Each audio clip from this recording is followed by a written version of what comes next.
നമസ്തേ, ഉച്ചവാർത്തയിലേക്ക് സ്വാഗതം. നോക്കാം ഉച്ചവരെയുള്ള പ്രധാന വാർത്തകൾ.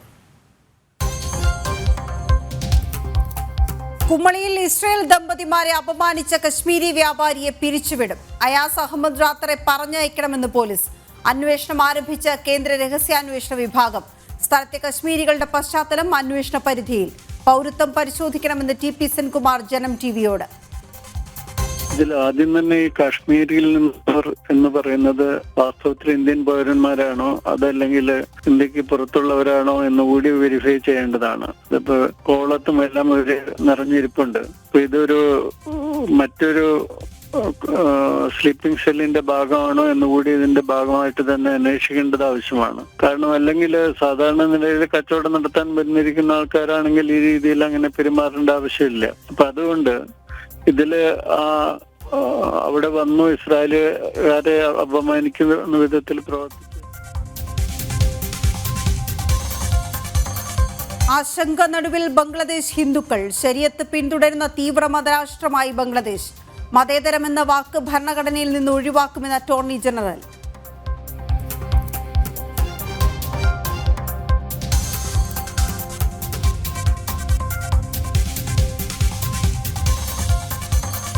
കോടതിയിൽ പിന്നെ എക്സൈസിന്റെ ഭാഗത്തു നിന്നുള്ള ജാമ്യം അങ്ങനത്തെ കേസുകൾ അന്വേഷണം ക്രൈംബ്രാഞ്ച് നെൽസനെ വിളിച്ചു. മറ്റേ മന്ത്രിയുടെ PS വന്നു, ഗോവിന്ദ മാസ്റ്റർ സുധങ്ങൾ പറഞ്ഞു, പിന്നെ നമ്മുടെ ഹണി സാറ്, പിന്നെ വേറെ 2 ഉദ്യോഗസ്ഥന്മാർ, അങ്ങനെ 4-5 ഉദ്യോഗസ്ഥന്മാരെ ഇരുന്നിട്ടാണ് ഡീൽ ചെയ്ത്. സെക്രട്ടേറിയറ്റിൽ ഉദ്യോഗസ്ഥ മാഫിയ. എക്സൈസ് ക്രിമിനൽ കേസുകൾ ഒതുക്കി തീർക്കാൻ രഹസ്യ സംവിധാനം. പിന്നിൽ CPM അനുകൂല സർവീസ് സംഘടനാ പ്രസിഡന്റ്. ഹണിയുടെ ശബ്ദ സംഭാഷണം ജനം ടിവിക്ക്. ജനം ബിഗ് ബ്രേക്കിംഗ്.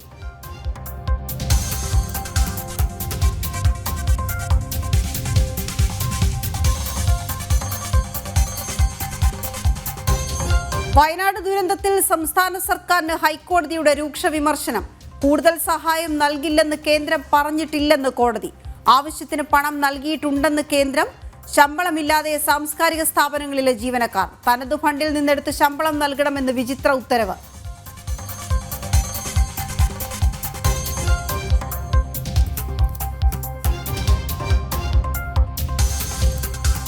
ഇനി ശരണമന്ത്രങ്ങളുടെ മണ്ഡലകാലം. ശബരിമല നട വൈകിട്ട് 4-ന് തുറക്കും. എരുമേലിയിലെ വില ഏകീകരണത്തിൽ ജമാഅത്തിന് വഴങ്ങി ജില്ലാ ഭരണകൂടം. പേട്ടതുള്ളൽ സാമഗ്രികൾക്ക് 35 രൂപയോളം വില കൂട്ടി.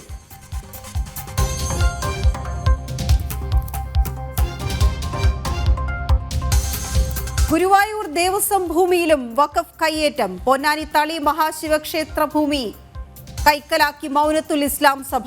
ആക്ഷൻ കൗൺസിൽ ഹൈക്കോടതിയിൽ. ജനം ബ്രേക്കിംഗ്.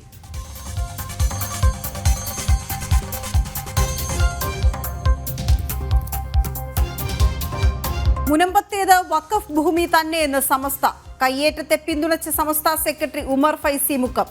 വഖഫ് ഭൂമി അഡ്ജസ്റ്റ്മെന്റുകൾക്ക് ഉള്ളതല്ല എന്ന് മുസ്തഫ മുണ്ടുപാറ. നടക്കുന്നത് ഭൂഭീകരതയും ഭൂജിഹാദുമെന്ന് കേന്ദ്രമന്ത്രി ശോഭ കരന്തലജെ.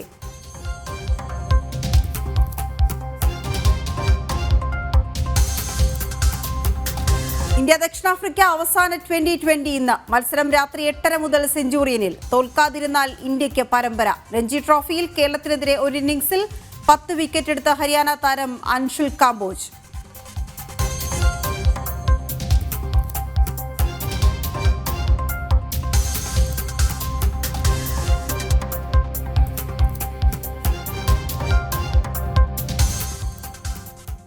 വാർത്തകളിലേക്ക് വിശദമായി. ഭക്തി നിർഭരം സന്നിധാനം.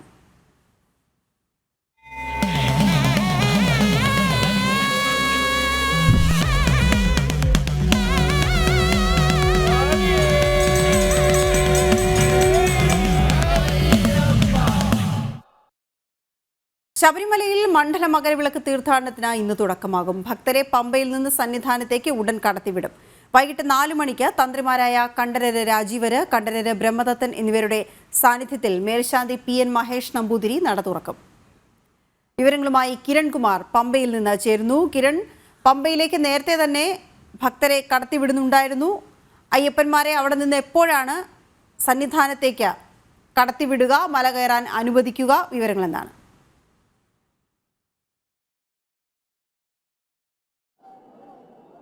വീണ, പമ്പയിൽ നിന്നും അയ്യപ്പന്മാരെ സന്നിധാനത്തേക്ക് കടത്തിവിടാനായിട്ട് ആരംഭിച്ചിട്ടുണ്ട്. 1 മണിയോടുകൂടി തന്നെയാണ് അയ്യപ്പന്മാരെ കടത്തിവിടാനായിട്ട് ആരംഭിച്ചത്. ഇന്ന് രാവിലെ മുതൽ തന്നെ അയ്യപ്പന്മാർ പമ്പ ഗണപതി ക്ഷേത്രത്തിൻ്റെ തിരുമുറ്റത്തെത്തി വിരിവെച്ച് കാത്തിരിക്കുന്ന ഒരു കാഴ്ചയായിരുന്നു കണ്ടുകൊണ്ടിരുന്നത്.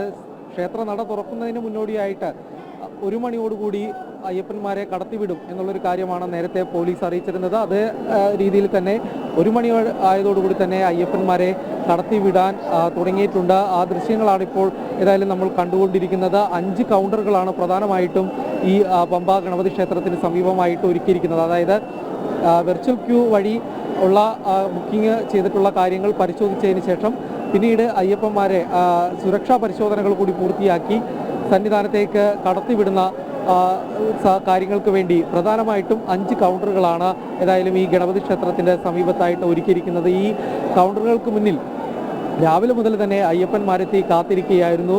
മണിക്കൂറുകളോളം അവർ ക്യൂവോട് കാത്തിരുന്നു. ഏതായാലും ഇപ്പോൾ ഇവിടെ നിന്നും പമ്പയിൽ നിന്നും അയ്യപ്പന്മാരെ കടത്തിവിടുന്ന ഒരു കാഴ്ച തന്നെ കാണാൻ സാധിക്കുന്നുണ്ട്. അതേസമയത്ത് തന്നെ പമ്പയിലും അയ്യപ്പന്മാരുടെ തിരക്ക് ഇപ്പോൾ വർദ്ധിച്ചു തുടങ്ങിയിട്ടുണ്ട്.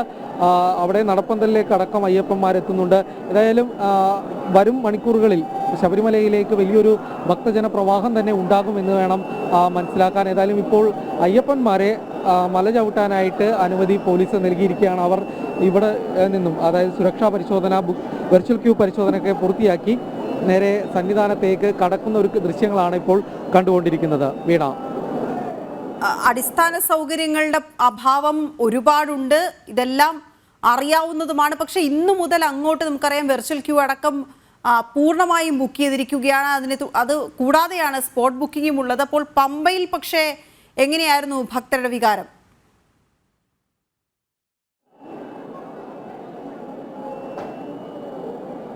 വീണ, ഈ ചില ആശയക്കുഴപ്പങ്ങൾ രാവിലെ മുതൽ തന്നെ ഉണ്ടായിരുന്നു. അതായത് ഇവിടെ എത്തിയ അയ്യപ്പന്മാർക്ക് ഈ സ്പോട്ട് ബുക്കിങ്ങിലടക്കമായിരുന്നു ചില കാര്യങ്ങളിൽ ഒരു ആശയക്കുഴപ്പം ഉണ്ടായിരുന്നത്. എവിടെയാണ് ഈ സ്പോട്ട് ബുക്കിംഗ് ചെയ്യേണ്ടത് എന്ന കൃത്യമായിട്ടുള്ളൊരു നിർദ്ദേശം പലർക്കും ലഭിച്ചിരുന്നില്ല. പ്രത്യേകിച്ച് പമ്പയിലെത്തിക്കഴിഞ്ഞാൽ അതിനുള്ള സൗകര്യങ്ങൾ ഒരുക്കിയിട്ടുണ്ടാകും എന്നുള്ളൊരു കാര്യമാണ് നേരത്തെ ദേവസ്വം ബോർഡ് അറിയിച്ചിരുന്നത്. എന്നാൽ പമ്പയിലെത്തിയപ്പോൾ ഇത് എവിടെയാണ് ബുക്ക് ചെയ്യേണ്ടത്, അതിനുവേണ്ടിയുള്ളൊരു തയ്യാറെടുപ്പ് എവിടെയൊക്കെ നടത്തേണ്ടത് എന്നുള്ള കാര്യങ്ങളിൽ വലിയൊരു അവ്യക്തതക്കുറവ് തന്നെ ഉണ്ടായിരുന്നു.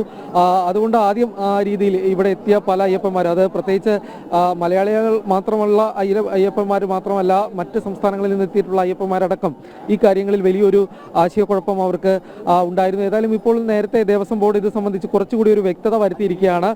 പമ്പ മണപ്പുറത്തിന് സമീപത്ത് ഉള്ള റിയൽ ടൈം ബുക്കിംഗ് സെന്ററിൽ നിന്നാണ് ഏതായാലും ഇപ്പോൾ ബുക്ക് ചെയ്യേണ്ടത് എന്നുള്ളൊരു കാര്യം തന്നെയാണ് പ്രധാനമായിട്ടും ഇപ്പോൾ ദേവസ്വം ബോർഡ് അറിയിച്ചിട്ടുണ്ട്. ആ കാര്യങ്ങൾ അറിയിച്ചിട്ടുണ്ട്. മാത്രമല്ല നേരത്തെ ഈ ചില പരിമിതികൾ അല്ലെങ്കിൽ അടിസ്ഥാന സൗകര്യത്തിന്റെ കുറവുകൾ അത് ഇന്ന് രാവിലെ മുതൽ തന്നെ പമ്പയിലും അനുഭവപ്പെട്ടുകൊണ്ടിരുന്നു എന്നുള്ളത് എടുത്തു പറയേണ്ട ഒരു കാര്യമാണ്. കാര്യം ഈ ആദ്യഘട്ടത്തിൽ തന്നെ ദർശനം നടത്താനായിട്ട് എത്തിയ അയ്യപ്പന്മാർ ഇവിടെ കാത്തിരിക്കുന്ന സമയത്ത് അവർക്ക് വേണ്ട മതിയായ സൗകര്യങ്ങളൊന്നും തന്നെ ഒരുക്കിയിരുന്നില്ല എന്നുള്ളൊരു പരാതി പലപ്പോഴും അയ്യപ്പന്മാർ ഉന്നയിച്ചിരുന്നു. കാര്യം വെള്ളത്തിന് പോലും ആകെ ഒരു കൗണ്ടർ മാത്രമാണ് തയ്യാറാക്കി. രാവിലെ മുതൽ തന്നെ ഇപ്പോൾ പമ്പ ഗണപതി ക്ഷേത്രത്തിൽ നിന്ന് കാത്തിരുന്ന അയ്യപ്പന്മാരുണ്ട്. അവർക്കത് വലിയ രീതിയിൽ തന്നെ ഒരു ബുദ്ധിമുട്ടായിരുന്നു. മറ്റു കാര്യങ്ങളും ഭക്ഷണം കഴിക്കാനോ മറ്റുമായിട്ടോ പോകണമെങ്കിൽ ഇന്നും മലയിറങ്ങി പടികളിറങ്ങി താഴെ പോകേണ്ടതായിട്ടുള്ള ഒരു സാഹചര്യം, അതായത് പമ്പ നദിയുടെ തീരത്തേക്ക് പോകേണ്ടതായിട്ടുള്ള ഒരു സാഹചര്യം ഇങ്ങനെ മണിക്കൂറുള്ള അയ്യപ്പന്മാർക്ക് മറ്റ് വെള്ളം പോലും കിട്ടാത്ത ഒരു അവസ്ഥയിൽ തന്നെ ഇവിടെ വെള്ളം പോലും. ശരി കിരൺ, ഇതിപ്പോൾ നമുക്ക് ആ ദൃശ്യങ്ങളിലും കാണാവുന്നതാണ്. ദിവസങ്ങളായി അവിടെ വന്ന് പമ്പയിൽ വിരിവെച്ച് കാത്തിരിക്കുന്ന അയ്യപ്പ ഭക്തന്മാരുമുണ്ട് ഈ കൂട്ടത്തിൽ. ഏതായാലും എല്ലാവരെയും ഇപ്പോൾ പമ്പയിൽ നിന്ന് സന്നിധാനത്തേക്ക് കടത്തിവിട്ടു തുടങ്ങിയിട്ടുണ്ട്. ശബരിമല നിയുക്ത മേൽശാന്തി എസ് അരുൺകുമാർ നമ്പൂതിരി ശബരിമലയിലേക്ക് രാവിലെ കൊല്ലം വള്ളിക്കീഴിലെ മഠത്തിൽ കെട്ടുനിറ ചടങ്ങുകൾ നടന്നു. ഇന്ന് വൈകിട്ടോടെ നിയുക്ത മാളികപ്പുറം മേൽശാന്തിക്കൊപ്പം ആദ്യം 18-ാം പടി ചവിട്ടി അയ്യപ്പനെ ദർശിക്കും. തുടർന്ന് മേൽശാന്തിയായി ചുമതലയേൽക്കും.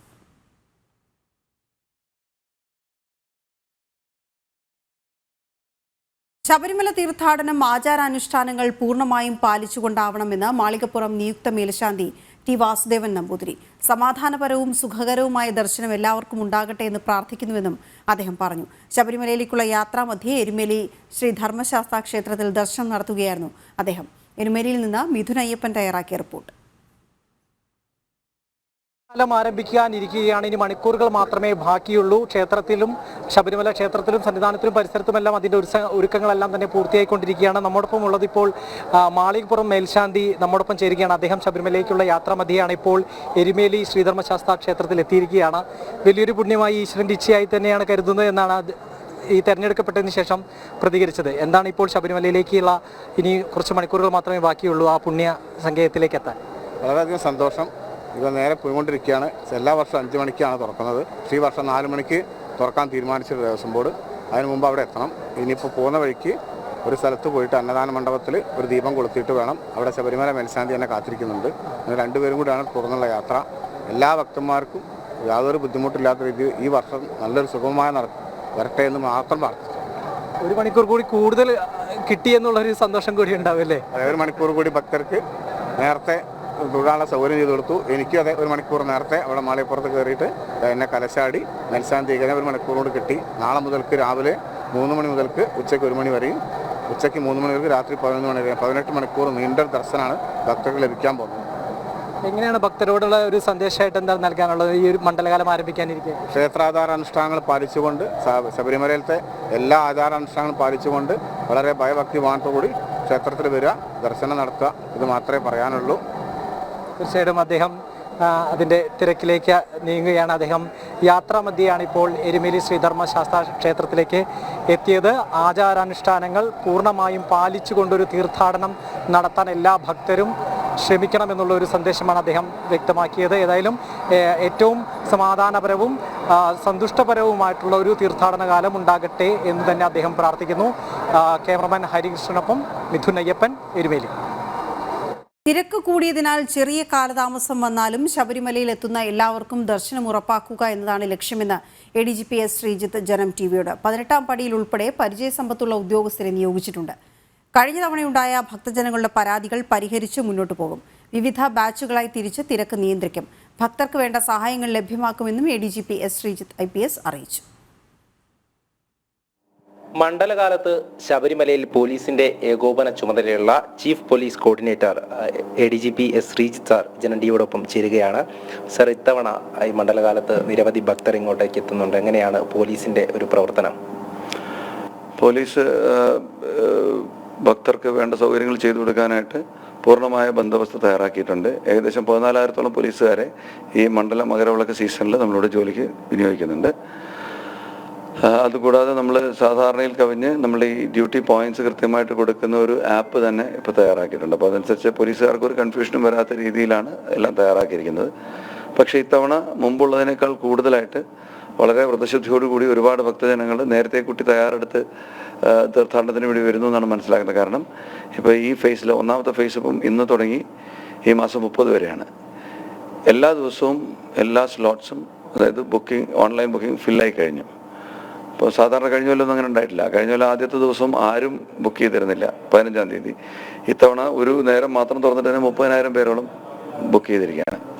അപ്പോൾ ഈ ബുക്കിംഗ് നടത്തുന്ന ആളുകളുടെ അടുത്ത് മുമ്പ് വേറെയും പറഞ്ഞിട്ടുണ്ട്, ഈ സ്ലോട്ട് എന്നത് ഒരു കൃത്യമായ സമയത്ത് തന്നെ ദർശനം കിട്ടണമെന്ന് നിർബന്ധം ഭക്തർ പിടിക്കാൻ പാടില്ല.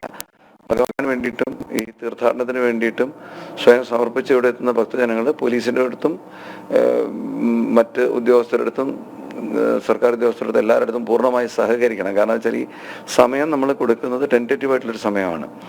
പല കാരണങ്ങളുകൊണ്ടും ഇവിടുത്തെ ആചാരാനുഷ്ഠാനങ്ങളുടെ പ്രത്യേകതകൾ കൊണ്ടും തിരക്കിൻ്റെ കൂടുതൽ കൊണ്ടും ഒക്കെ ചിലപ്പോൾ സമയം അങ്ങോട്ട്. അപ്പോൾ അതിനുള്ളൊരു വിൻഡോ കരുതിയിട്ട് വേണം ഭക്തജനങ്ങൾ വരാൻ. ഈ സ്ഥലത്ത് വേറെ പ്രത്യേകതയും കൂടിയുള്ളതെന്ന് വെച്ചാൽ കഴിഞ്ഞ ദിവസം ഉണ്ടായ ഒരു ഉത്തരവ് പ്രകാരം ബഹുമാനപ്പെട്ട ഹൈക്കോടതി പമ്പയിൽ പരിമിതമായ പാർക്കിങ്ങും കൂടെ അനുവദിച്ചിരിക്കുകയാണ്. അപ്പോൾ അതിനകത്ത് നമ്മളടുത്ത് ഒരു പ്രിഫറൻസ് ഈ എന്താ പറയുക, പ്രായമുള്ളവർക്കും കുട്ടികൾക്കും ഒക്കെ വരുന്ന വാഹനങ്ങളും സെൽഫ് ഡ്രിവൺ വെഹിക്കിൾസിനും കൊടുക്കണം എന്നാണ് ഹൈക്കോടതി. പരിമിതമായ പാർക്കിംഗ് മാത്രമേ നമുക്ക് പമ്പയിലുള്ളൂ. അപ്പോൾ എല്ലാവരും അതിന് ശാഠ്യം പിടിക്കാതെ കഴിവതും ഡ്രോപ്പ് ചെയ്തിട്ട് തിരിച്ചു പോകുന്ന രീതിയിൽ തന്നെ ആയിരിക്കണം സംവിധാനം ഒരുക്കേണ്ടത്. എല്ലാവർക്കും പരമാവധി സുഖദർശനം സാധ്യമാക്കാൻ വരുന്ന ഒരാൾ പോലും ദർശനം കിട്ടാതെ മടങ്ങരുത് എന്നുള്ളതാണ് ഞങ്ങളുടെ ലക്ഷ്യം. അതിന് പൂർണ്ണമായ സഹകരണം മാധ്യമങ്ങളുടെ ഭാഗത്തുനിന്നും ഭക്തജനങ്ങളുടെ ഭാഗത്തുനിന്നും ഉണ്ടാവണം. സർക്കാർ പൂർണ്ണമായി അതിന് പ്രതിബദ്ധമാണ്. അതിൽ തന്നെ ഇപ്പോൾ സ്പോട്ട് ബുക്കിംഗ്, ആ സമയത്ത് ID പ്രൂഫൊക്കെ പരിശോധിക്കുന്ന സമയത്തുള്ള ഒരു കാലതാമസം, അത് ദർശനത്തിന് ഭക്തർക്ക് എന്തെങ്കിലും തരത്തിലുള്ള ബുദ്ധിമുട്ടുണ്ടാകുമോ? അത്തരത്തിലൊരു കാലതാമസം ഉണ്ടാകാൻ? അവിടെ ഫോട്ടോ തന്നെ എടുക്കാനായിട്ടുള്ള സംവിധാനം ഒരുക്കി കഴിഞ്ഞു. നമ്മൾ ഒരു എയർപോർട്ടിൽ പോയി നിൽക്കുന്ന സമയം പോലും ഇവിടെ ചിലവഴിക്കാത്ത രീതിയിൽ ചെയ്യണം. എയർപോർട്ടിൽ നമ്മൾ ഇമിഗ്രേഷനൊക്കെ ചെന്ന് നിൽക്കുമ്പോൾ ഒരാൾക്ക് വേണ്ടി ചിലവഴിക്കുന്ന സമയം പോലും ചിലവഴിക്കാത്ത രീതിയിൽ തീരും എന്നുള്ളതാണ്. മാത്രമല്ല പരിമിതമായി മാക്സിമം ഒരു നമ്പർ പറഞ്ഞിട്ടുണ്ട്, അതിനകത്ത് വേണം വരാൻ എന്നുള്ളതാണ് പറഞ്ഞിരിക്കുന്നത്. അപ്പോൾ കഴിവതും ഈ ഓൺലൈൻ ബുക്കിംഗ് കഴിഞ്ഞ് വരുന്നത് തന്നെയാണ് ഉത്തമം. അപ്പോൾ അത് ജനങ്ങളത് മനസ്സിലാക്കി എന്നുള്ളതാണ്. പൂർണ്ണമായ ബുക്കിംഗ് നടന്നു എന്നുള്ളതിൽ നിന്നും ഞങ്ങൾ മനസ്സിലാക്കുന്നത്. അത് ഉൾക്കൊണ്ടുകൊണ്ട് അഥവാ എന്തെങ്കിലും കാരണവശാൽ അങ്ങനെ ബുക്ക് ചെയ്യാൻ പറ്റാതെ കൂടെ വരുന്ന ആർക്കെങ്കിലും വേണമെങ്കിൽ അവിടെ അതിന് വേണ്ടിയിട്ടുള്ള ബുക്കിംഗ് സൗകര്യം ഏർപ്പെടുത്തിയിട്ടുണ്ട്. എരുമേലിയിൽ അയ്യപ്പന്മാരെ കൊള്ളയടിക്കാൻ ജില്ലാ ഭരണകൂടത്തിന്റെ ലൈസൻസ്. പേട്ടതുള്ളൽ സാമഗ്രികൾക്ക് ശബരിമലയിലേക്കാൾ കൂടിയ വില നിശ്ചയിച്ച് ജില്ലാ കളക്ടർ ഉത്തരവിറക്കി. വില ഏകീകരണത്തിൽ വ്യാപാരികൾക്കും എരുമേലി ജമാഅത്തിനും ജില്ലാ ഭരണകൂടം വഴങ്ങി. ഉത്തരവ് റദ്ദാക്കണമെന്നും ഇല്ലെങ്കിൽ ശക്തമായ പ്രതിഷേധമുണ്ടാകുമെന്നും ഹൈന്ദവ സംഘടനകൾ മുന്നറിയിപ്പ് നൽകി. എരുമേലിയിൽ പേട്ടതുള്ളൽ സാമഗ്രികൾക്ക് വില ഏകീകരിക്കണമെന്ന ഹൈന്ദവ സംഘടനകളുടെ ആവശ്യം അംഗീകരിച്ചത് ഏറെ പ്രതീക്ഷയോടെയാണ് അയ്യപ്പന്മാർ കണ്ടത്. പക്ഷേ തീരുമാനം അട്ടിമറിച്ച് പകൽ കൊള്ളയ്ക്ക് സർക്കാർ അനുവാദം നൽകുന്ന നടപടിയാണ് ഇപ്പോൾ ഉണ്ടായിരിക്കുന്നത്. ശബരിമലയിലേതിനേക്കാൾ കൂടിയ വില നിശ്ചയിച്ച് കോട്ടയം ജില്ലാ കളക്ടർ ഉത്തരവിറക്കിയിരിക്കുന്നു. വില ഏകീകരണം ചർച്ച ചെയ്യാൻ വിളിച്ച യോഗത്തിൽ ശരം, ഗദ, വാൾ, കിരീടം, കുങ്കുമം തുടങ്ങിയവയ്ക്ക് 7 രൂപയിൽ താഴെയായിരുന്നു ശബരിമല അയ്യപ്പ സേവാ സമാജം നിർദ്ദേശിച്ച വില. കളക്ടർ അനുമതി നൽകിയതാകട്ടെ 35 രൂപയ്ക്കും. 2 രൂപയിൽ താഴെ മാത്രം വിലയുള്ള വസ്തുക്കൾക്കാണ് ഈ കൊള്ളവില എന്ന് ഓർക്കണം. തീരുമാനം പിൻവലിക്കണമെന്നും ഇല്ലെങ്കിൽ ശക്തമായ പ്രതിഷേധം നേരിടേണ്ടി വരുമെന്നും ഹൈന്ദവ സംഘടനകൾ മുന്നറിയിപ്പ് നൽകി. ഇതൊരിക്കലും നമുക്ക് അംഗീകരിക്കാൻ പറ്റില്ലായിരുന്നു.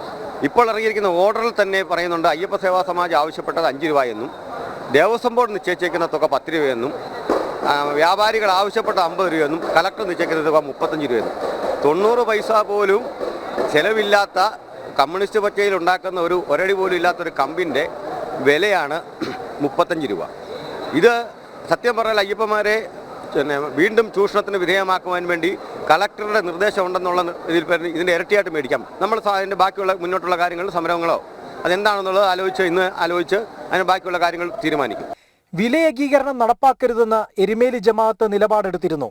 ജില്ലാ ഭരണകൂടം കച്ചവട മാഫിയയ്ക്ക് വഴങ്ങിയെന്നും അനുമതി നൽകിയാൽ സൗജന്യമായോ കുറഞ്ഞ നിരക്കിലോ സാമഗ്രികൾ നൽകാൻ വിശ്വാസികൾ തയ്യാറാണെന്നും BJP മധ്യമേഖലാ അധ്യക്ഷൻ N. ഹരി പറഞ്ഞു. ഞാൻ ഇവിടുത്തെ ബഹുമാന്യനായ കളക്ടറോടും ഭരണകൂടത്തിനോടും സർക്കാരിനോടും പറയുന്നു, നിങ്ങൾ അനുവദിച്ചാൽ ഇതവിടെ സൗജന്യമായി കൊടുക്കാൻ പോലും ഭക്തജനങ്ങൾ തയ്യാറുണ്ട്. നിങ്ങൾ അനുവദിക്കണം എന്നുള്ളതാണ് എനിക്ക് പറയാനുള്ളത്. ഇനി അല്ല എങ്കിൽ ശരാശരി ഒരു 3 രൂപ 4 രൂപയ്ക്കെങ്കിലും കൊടുക്കാൻ കച്ചവടക്കാർക്ക് നിർദ്ദേശം കൊടുക്കണമെന്നാണ് എനിക്ക് പറയാനുള്ളത്. അവർ ഏത് തരത്തിലുള്ള കൊട്ടേഷൻ എടുത്താണെങ്കിലും ഇത് ശരിക്കും ശബരിമല സ്ത്രീ പ്രവേശത്തിന് ശേഷം കൊടുക്കുന്ന വലിയ ഒരു സർക്കാരിന്റെ ഭാഗത്തുനിന്ന് കൊടുക്കുന്ന വലിയൊരു കൊള്ളയാണിത്. ശബരിമലയിൽ ശരം കുത്തിയിൽ ഇതേ വസ്തുക്കൾക്ക് 10 രൂപയാണ് ദേവസ്വം നിഷ്കർഷിച്ചിട്ടുള്ളത്. എന്നാൽ താഴെയുള്ള എരുമേലിയിൽ 35 രൂപ ഈടാക്കാനും ഭരണകൂടം അനുമതി നൽകിയിരിക്കുന്നത് വിരോധാഭാസമല്ലാതെ മറ്റെന്താണ്? ഉത്തരവുമായി മുന്നോട്ടു പോയാൽ വരും വർഷങ്ങളിൽ ഇതിനേക്കാൾ വലിയ വിലയ്ക്ക് അനുമതി നൽകാൻ നിർബന്ധിതരാകും. ആചാരാനുഷ്ഠാനങ്ങൾ നിർവഹിക്കാനെത്തുന്ന അയ്യപ്പന്മാരുടെ കൈപൊള്ളും. എരുമേലിയിലേത് നിയമാനുസൃത കൊള്ളയാക്കി മാറ്റിയിരിക്കുകയാണ് ജില്ലാ ഭരണകൂടത്തിന്റെ ഈ ഉത്തരവ്. അധികൃതർക്ക് ആരോടാണ് ഉത്തരവാദിത്വവും കടപ്പാടുമെന്നും ഈ ഒരൊറ്റ തീരുമാനത്തിലൂടെ വ്യക്തമാകുന്നു. എരുമേലിയിൽ നിന്ന് ഹരികൃഷ്ണനൊപ്പം മിഥുൻ അയ്യപ്പൻ, ജനം. തൃശൂർ പൂരം കലക്കലിൽ തിരുവമ്പാടി ദേവസ്വത്തിന്റെ മൊഴി വീണ്ടും രേഖപ്പെടുത്തി. ത്രിതല അന്വേഷണത്തിന്റെ ഭാഗമായി 2ാമത്തെ സംഘമാണ് ഇന്ന് മൊഴി രേഖപ്പെടുത്തിയത്. Devaswom secretary K. ഗിരീഷ് കുമാർ, ഒപ്പം ജോയിന്റ് സെക്രട്ടറി P. ശശിധരൻ എന്നിവർ പ്രതികരിക്കുന്നു. തത്സമയം സെക്രട്ടറിനെ വിളിച്ചറിയിച്ചു. ആ വിളിച്ചറിയിച്ച കാര്യം ഞങ്ങൾ മറ്റുള്ള കമ്മിറ്റി മെമ്പർമാരെ അറിയിച്ചപ്പോൾ നമുക്ക് ഇനി വെടിക്കെട്ട് പൊട്ടിക്കണമെങ്കിൽ നമുക്കൊരു അറിവ് ഒരു ചർച്ചയിലൂടെ മാത്രം തീർത്താൽ മതി. അതിൻ്റെ വെളിച്ചത്തിൽ നമ്മൾ ഇങ്ങോട്ട് പുറത്തേക്ക് വന്നപ്പോൾ ഞങ്ങൾ കാണുന്നത് ഇവിടെ എല്ലാ ബാരിക്കേഡും വെച്ച് കെട്ടിയിട്ടുള്ള ഒരു റോഡാണ്, വിജനമായി കിടക്കുന്ന റോഡാണ്. അതും ഞങ്ങളെ സമ്മർദ്ദത്തിലാഴ്ത്തി. അപ്പോൾ നമ്മൾ ഓട്ടോമാറ്റിക്കായിട്ട് ഈ എല്ലാ കാര്യങ്ങളും 2023 നമ്മൾ വ്യക്തമായി പറഞ്ഞിട്ടുള്ളതാണ്. ഈ 2 മണിക്ക് ശേഷം മാത്രമേ വെടിക്കെട്ടിൻ്റെ ആൾക്കാരെ ക്ലിയർ ചെയ്യാൻ പാടുള്ളൂ എന്ന് വ്യക്തമായി ധാരണയുണ്ടായിട്ടും അതിൽ നിന്നും വയലേറ്റ് ചെയ്തു. ഇതിൻ്റെ വെളിച്ചത്തിൽ നമ്മൾ ഈ നമ്മുടെ പൂരം മഠത്തിൽ നിന്നും നാക്കിനാലിലേക്ക് വരുന്ന രാത്രി പൂരം നമ്മൾ ഏഴാനപ്പുറത്ത് എഴുന്നള്ളിച്ച് നമ്മുടെ സ്വരാജ് റൗണ്ടിൽ നിൽക്കുമ്പോൾ അവിടെ പഞ്ചവാദ്യത്തിൻ്റെ അകമ്പടിയോടുകൂടി ഭഗവതി നിൽക്കുമ്പോൾ നമ്മൾ കളക്ടറെ വിളിക്കുകയും ഒരു 11:30-12 മണിയോട് കൂടിയിട്ട് കളക്ടറെ വിളിച്ചു. ഇങ്ങനെ റോഡുകളെല്ലാം കെട്ടി അടച്ചു വെച്ചിട്ടുണ്ട്, ഞങ്ങൾക്കിത് സമ്മതിക്കാൻ പറ്റില്ല. നമ്മളെടുത്ത തീരുമാനം ഇതല്ല, 2023-ലുണ്ടായ തീരുമാനം ഇതല്ല, അതിൽ നിന്നും മാറ്റം വരുത്തിയിട്ട് 2024 നമ്മളെല്ലാം സമ്മതിച്ചിട്ടാണ് നമ്മൾ പൂരത്തിൻ്റെ ആഘോഷങ്ങൾ മുന്നോട്ട് പോയത്. പക്ഷേ അതിന് വിപരീതമായിട്ടാണ് ഇവിടെ എല്ലാ റോഡുകളും വളച്ചു കെട്ടിയിരിക്കുന്നു എന്ന് പറഞ്ഞപ്പോൾ അത് അംഗീകരിക്കാൻ പറ്റില്ല എന്ന് കളക്ടറെ വിളിച്ചു പറഞ്ഞപ്പോൾ കളക്ടറെയും SP-നും വിളിച്ചു പറഞ്ഞു. നമ്മുടെ ബഹുമാനപ്പെട്ട പ്രസിഡന്റാണ് വിളിച്ചത്. പലവട്ടം SP-നെ വിളിച്ചു പറഞ്ഞപ്പോൾ അങ്ങൊരു ഫോൺ എടുത്തില്ല. കളക്ടർ ഫോൺ എടുത്ത് പറഞ്ഞു, ഞാനിപ്പോൾ തന്നെ വരാം, നിങ്ങൾ നടുവിലാലിൽ തന്നെ നിൽക്കുമോ എന്ന് പറഞ്ഞു. ഞങ്ങൾ 1.5-2 മണിക്കൂറോളം നടുവിലാലിൽ പന്തലിൻ്റെ അവിടെ നിന്നു. ഈ കളക്ടർ എത്തിയില്ല. അതിനുശേഷമാണ് ഞങ്ങൾ കടുത്ത നടപടികളിലേക്ക് നമ്മൾ പോയത്. ഇതാണ് ഞങ്ങൾ റവന്യൂ ഡിപ്പാർട്ട്മെൻറ്റിൽ കണ്ട 2 വീഴ്ചകൾ. ഒന്ന്, നമ്മുടെ മാഗസിൻ അടയ്ക്കാൻ വന്നപ്പോൾ ഒരു റവന്യൂ ഉദ്യോഗസ്ഥരും ഉണ്ടായിട്ടില്ല. അതേപോലെ തന്നെ ഞങ്ങൾ ഈ പൂരം നിർത്തിവെക്കുമ്പോൾ കളക്ടർ ഞങ്ങൾ ഫോൺ ചെയ്തിട്ടും ഇത്ര സമയമെടുത്തിട്ടും അദ്ദേഹം വന്നില്ല. പിന്നീട് ഞങ്ങളെ ശ്രീമൂലസ്ഥാനത്തുള്ള കൊച്ചിൻ ദേവസ്വം ബോർഡിൻ്റെ ഓഫീസിലിരുന്ന് ഒരു 2 മണിയോട് കൂടിയിട്ട് അദ്ദേഹം അവിടെ എത്തുകയും അവിടേക്ക് ഞങ്ങളെ വരാൻ വിളിക്കുകയാണ് ഉണ്ടായത്. അപ്പോഴേക്കും നമ്മുടെ കയ്യിൽ നിന്ന് എല്ലാം പൂരപ്രേമികളും ആഘോഷ കമ്മിറ്റിവരും അതെല്ലാം ഏറ്റെടുത്ത് ഈ പ്രശ്നം വളരെ രൂക്ഷമായി കഴിഞ്ഞിരുന്നു. അതുകൊണ്ടാണ് ഇങ്ങനെ ഈ 2 വീഴ്ചകളാണ് റവന്യൂ ഡിപ്പാർട്ട്മെൻറ്റിൽ നിന്നും ഉണ്ടായത് എന്ന് നമ്മൾ വ്യക്തമായി മൊഴി നൽകിയിട്ടുണ്ട്. അതിൽ ജോയിൻറ്റ് സെക്രട്ടറിയുടെ മൊഴി സെപ്പറേറ്റും സെക്രട്ടറിയുടെ മൊഴി സെപ്പറേറ്റ് ആണ് എടുത്തിരുന്നത്. വളരെ ഭംഗിയായിട്ട് നടന്ന കാര്യങ്ങളെല്ലാം വ്യക്തമായി ഞങ്ങൾ അവതരിപ്പിച്ചിട്ടുണ്ട്. അന്ന് ഒരു തീരുമാനം എടുത്തിരിക്കുകയും ഞങ്ങൾ ടെലിഫോൺ വിളിച്ച ആ സമയത്ത് കളക്ടർ നടുവിലാൽ പന്തലിൻ്റെ അവിടെ വന്ന് ഇത് ഞാൻ ഏറ്റെടുത്തുകൊള്ളാം, അത് ഞാൻ ചെയ്തുകൊള്ളാം, ഈ ബാരിക്കേഡ് മാറ്റി തന്നാൽ ഈ പ്രശ്നം തീരുമെന്ന് പറഞ്ഞാൽ ഞങ്ങളത് ജനറൽ ബോഡി തീരുമാനത്തിൽ വരെ ഞങ്ങൾ തീരുമാനം എടുത്തു വെച്ചുള്ളതാണ്. ഇനി പൂരപ്രേമികളെ അതാത് റോഡുകൾ വെച്ച് കെട്ടി കഴിഞ്ഞാൽ അതിൽ നിന്നും നമ്മൾ 1 സെൻറ്റിമീറ്റർ പോലും പിന്നോട്ട് പോകണ്ട, നമ്മൾ അവിടെ വെച്ച് പൂരത്തിൻ്റെ നമ്മൾ തീരുമാനങ്ങൾ എടുക്കാമെന്ന് ഞങ്ങൾക്ക് ജനറൽ ബോഡിയുടെ പൂർണ്ണ പിന്തുണയോട് കൂടിയിട്ടാണ് ഞങ്ങൾ ഇത്തവണത്തെ പൂരം ഞങ്ങൾ മുന്നോട്ട് പോയത്. അത് ആവർത്തിക്കരുത്, നിങ്ങൾ ഇത്തവണ ഇനിയൊരു പിടിയും കൂടി കൊടുത്താൽ നമ്മളത് ആവർത്തിക്കാണ്ടിരിക്കാൻ വേണ്ടിയിട്ടാണ് നമ്മൾ ഇത്തരത്തിലുള്ള ഒരു തീരുമാനമെടുത്തത്. കളക്ടർ ആ സമയത്ത് വന്നാൽ ആ പ്രശ്നം തീർന്നു. ഇത് നമ്മൾ 2 മണിക്കൂർ കഴിഞ്ഞ് ശ്രീമൂലസ്ഥാനത്ത് പോയി ഞങ്ങൾ സംസാരിച്ചപ്പോൾ അദ്ദേഹം പറഞ്ഞു, ഞാനെല്ലാം ഏറ്റെടുത്തു, ഞാൻ നിങ്ങൾക്ക് എല്ലാ സ്ഥലങ്ങളെയും ബാരിക്കേഡ് വെച്ച് കെട്ടിയ സ്ഥലങ്ങളെല്ലാം തുറന്നു തരാം, പൂരം നമുക്ക് വെടിക്കെട്ട് ഭംഗിയായി നടത്താം. അത് തുറന്നു തന്നു. വെടിക്കെട്ടെല്ലാം ഭംഗിയായി, എല്ലാം ശുഭമായി. പിറ്റേ ദിവസത്തുള്ള പൂരവും എല്ലാം ഭംഗിയായും ആ പൂരം കാണാൻ വന്നവരും പകൽ പൂരം കാണാൻ വന്നവരും എല്ലാവർക്കും സന്തോഷമായി. ഈ ഒരു തീരുമാനം വൈകിയതിൻ്റെ വെളിച്ചത്തിലാണ് വരാനുള്ള ആ ഒരു 2 മണിക്കൂർ വരാനുള്ള ആ ഒരു വീഴ്ചയാണ് അവിടെ മുഖ്യമായും ഞങ്ങൾ ചൂണ്ടിക്കാണിച്ചത്. ഇതാണ് ഇന്നത്തെ ഈ ഞങ്ങൾ കൂടിക്കാഴ്ചയിൽ കാതലായൊരു വിഷയം ഞങ്ങൾ 2 പേരും കൂടി അവതരിപ്പിച്ചത്.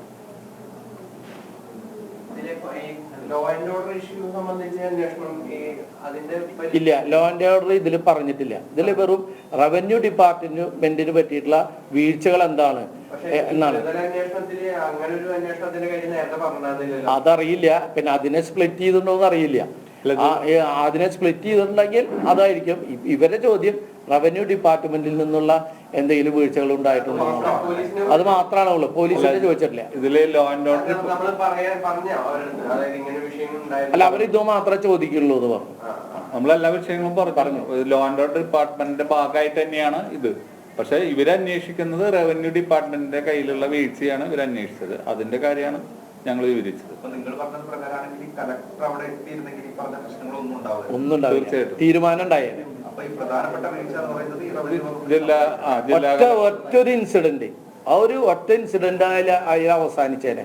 എന്താ വെച്ച് കഴിഞ്ഞാൽ അത് കഴിഞ്ഞിട്ടുള്ള തീരുമാനമാണ്. അത് കഴിഞ്ഞിട്ട് ശ്രീമൂലസ്ഥാനത്ത് കൊച്ചിൻ ദേവസ്വം ബോർഡിന്റെ ഓഫീസിൽ ഉണ്ടായ ആ ഒരു തീരുമാനം ഞാനെല്ലാം ഏറ്റെടുത്തു. കമ്മീഷണറിൽ നിന്നും ഞാനെല്ലാം ഏറ്റെടുത്ത് ഞാനത് ചെയ്തോളാം, നിങ്ങൾ പറയുന്നത് എന്താണോ അത് ചെയ്തു തരാം. ഞങ്ങൾ ഒരു വാക്കം ഞങ്ങൾ പറഞ്ഞിട്ടുള്ളൂ, പൂരപ്രേമികളെ പൂരം കാണാൻ അനുവദിക്കണം, ഇത് മാത്രമേ പറഞ്ഞുള്ളൂ. അതിനുള്ള അനുവാദം തന്നു, വ്യക്തമായിട്ട് അങ്ങനെ തന്നു, അതെല്ലാം തുറന്നു വിട്ടു. അപ്പോൾ പൂരം ഭംഗിയായി. ഞങ്ങൾ അതിൽ ഉറച്ച് വിശ്വസിച്ചു, എല്ലാം ഭംഗിയായി നടത്തി. കുറച്ച് വൈകി, അത് തെറ്റാണ്. പൂരം വൈകാൻ പാടില്ല. ഇത് 36 മണിക്കൂർ നീണ്ടു നിൽക്കുന്ന ഒരാഘോഷമാണ്. ആ ആഘോഷം വൈകി. എന്നിരുന്നാലും അതിൽ ചെറിയൊരു ഗ്യാപ്പ് വന്നാലും ആ ഒരു തീരുമാനം നേരത്തെ എടുത്തോ എങ്കിൽ ഇത് തിരുവമ്പാടി ദേവസ്വം ഭാരവാഹികളാണ് മാധ്യമങ്ങളെ കണ്ടത്. വീണ്ടും മൊഴി നൽകിയതിനു ശേഷമായിരുന്നു കണ്ടത്. റവന്യൂ ഡിപ്പാർട്ട്മെന്റ് എന്തെങ്കിലും വീഴ്ച ഉണ്ടായിട്ടുണ്ടോ എന്നുള്ളതായിരുന്നു ഇത്തവണത്തെ ചോദ്യം. അതേസമയം കളക്ടർക്കെതിരെ തിരുവമ്പാടി ദേവസ്വം പ്രതിനിധികൾ സംസാരിക്കുകയും ചെയ്തു. അന്നത്തെ കളക്ടർ പ്രശ്നത്തിൽ ഇടപെട്ടില്ല എന്ന കാര്യം അവർ ചൂണ്ടിക്കാണിക്കുന്നു. ആത്മകഥാ വിവാദത്തിൽ CPM സെക്രട്ടേറിയറ്റിൽ വിശദീകരണം നൽകി EP ജയരാജൻ. ഗൂഢാലോചന നടന്നുവെന്നും പുറത്തുവന്ന ഭാഗങ്ങൾ താൻ എഴുതിയതല്ലെന്നുമാണ് EP-യുടെ വിശദീകരണം. എന്നാൽ മാധ്യമങ്ങളുടെ ചോദ്യങ്ങളോട് EP ജയരാജൻ പ്രതികരിക്കാൻ തയ്യാറായില്ല. വിവരങ്ങളുമായി പ്രജിത്ത് മോഹനൻ ചേരുന്നു. പ്രജിത്ത്, ഈ സംഭവത്തിന് ശേഷം EP വീണ്ടും സെക്രട്ടേറിയറ്റിലേക്ക് വരികയായിരുന്നു. എന്താണ് EP എടുത്ത നിലപാട്? ഗൂഢാലോചന എന്നതിനപ്പുറത്തേക്ക് എവിടെ നിന്ന് ഈ ഗൂഢാലോചന പോയി, എന്ത് സംഭവിച്ചു തുടങ്ങിയ കാര്യങ്ങളും കൂടി EP വ്യക്തമാക്കിയോ?